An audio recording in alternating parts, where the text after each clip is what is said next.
I really wanted to do something yesterday after I got out of bed from that nap, but I spent all my energy deep cleaning the kitchen floors. I did a really good job. They were shiny and they were pretty. And my dog went in there and liquid shat all over the place.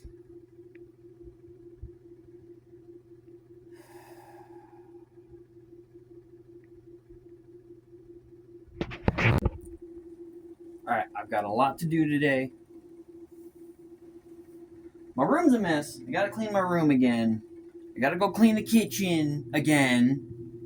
I gotta run some errands at some point. I gotta take a shower. And I'm also gonna go play a game of Kill Team, but in the next town over. And so that's gonna be a nice little journey. But if I'm gonna get all that done, then I gotta get started now, because I got like 3 hours. We can do this. We got some rest. We can do this.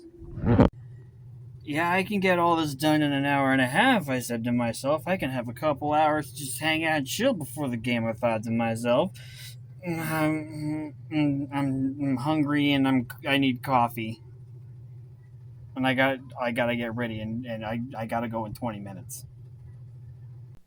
Pizza and ranch, bow bow. Pizza and ranch, bow bow. How do you play badly? How do you suck intentionally? I am a big fan of a game called Kill Team. And Kill Team is skirmish combat in the 41st millennium. It is part of the same universe as Warhammer. In fact, some kill teams can be used in Warhammer 40k. And it's skirmish combat. So Warhammer 40k is like dozens of guys on a table. You have like a whole army and a large play space. Kill Team is like a select operative team of like 10 or so guys, and you go in and you perform special missions. Maybe you gotta go blow up an enemy command post. Maybe you gotta assassinate a general. Maybe you have to like close a gate, or else like enemies have an access point. Like special operatives going on special missions. I don't have a lot of people in my area that play tabletop games to begin with. And the ones that do mainly play Warhammer, which is understandable. Kill Team is a bit more niche. But I really love Kill Team because, like, from a price standpoint, you only need to buy 1, maybe 2 boxes.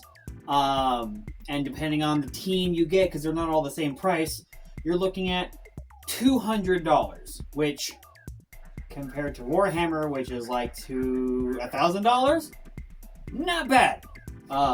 So it's a lot easier to get into. You don't have to build and paint as many models. You don't have to manage such a large scene. It's fun. And like, it's got that... God, why do I suck at talking? And like, you can set up a little board, and it's got like, you can put whatever terrain you want in it.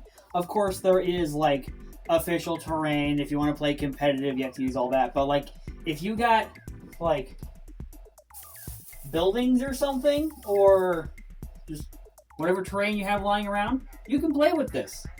And the rules are made to just accommodate this. No problems. It's great. And there's also like a lot of narrative capabilities in Kill Team that I'm super excited for. And I tell a lot of people about it, and like, they're super down for it. And so I end up in a position where I'm teaching a lot of people how to play Kill Team.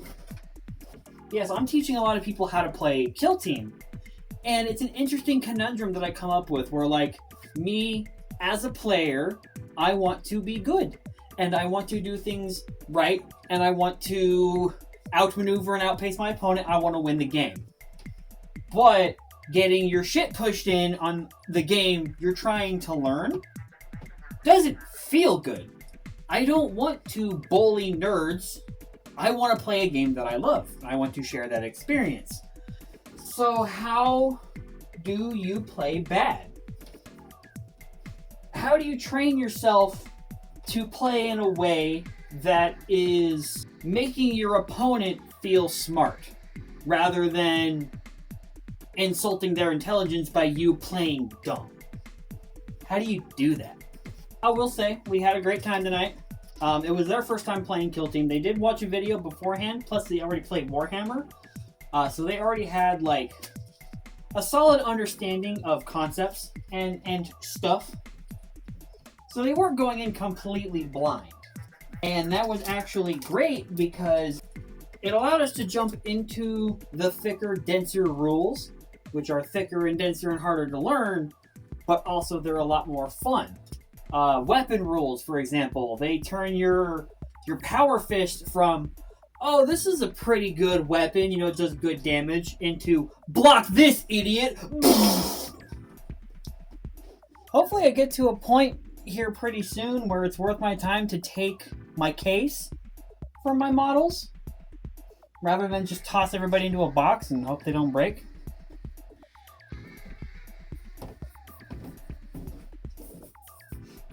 The back row here is a complete squad. And those are the guys that I've already painted.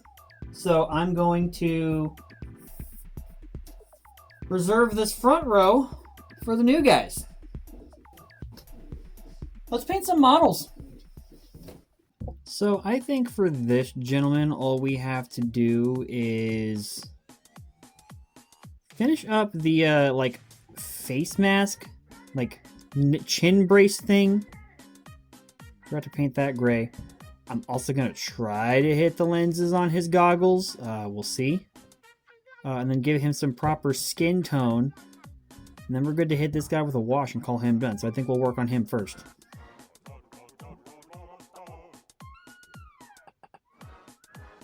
So shiny, so demure. And as soon as he's dry, so dirty. So next up, we've got our melt-a-gunner here. Same thing, gotta do something with his hands. Hands and face, kind of work on some flesh tones. Main thing here is going to be the melt-a-gun. And trying to get some bronze on the heat shield here. And also might make it look like something's glowing on the inside. I'm also not sure if I want to do the hose here at the bottom black. And then like these cables coming off the whatever that is, like red or something. I don't know. We'll figure it out.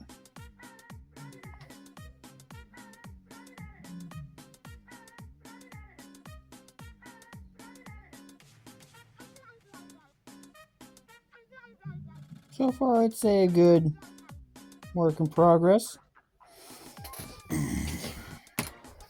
I'd love to keep going, but I am running out of steam. I got a headache that hasn't gone away yet. And I also still have to edit this video and, of course, get it out. So, I'd love to keep going, and I have the energy to, but I should call it here. I'd just end the video.